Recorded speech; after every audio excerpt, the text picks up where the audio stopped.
bluesett. Siin on palju 2-5 järgnevusi, mõned kaldumised ja siis põhimõte on see, et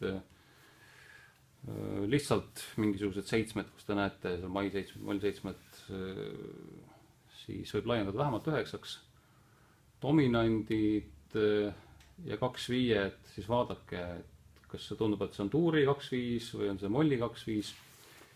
Ja laiendate siis kas moll 9-13 tuuri 2-5 puhul või pooltimm 7 ja dominant 7 altereeritud molli 2-5 puhul.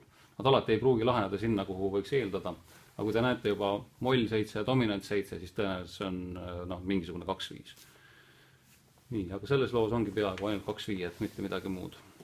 Et algab Bess mai 7-ga.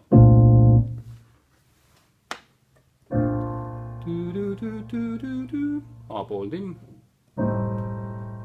Võib võtta 9-ga. Või võib võtta selle pooltimm 7. Et siin antud juhul meloodias ei ole sellist nooti, mis läheks selle B-noodiga ehk 9-ga risti. Aga võib mängida 7-ga.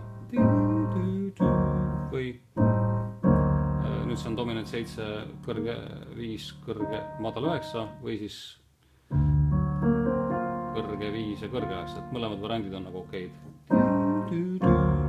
G-moll, C7, madal 9-ga. See on juba seal olemas, et las ise võib läheb. G-moll 9, C7, madal 9, F-moll 7,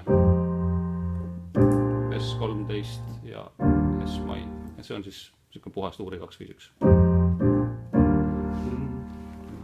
Nüüd tuleb kaldumine, D-tuuri, S-moll 9, As-13, S-mai 9 või siis teised pöörded.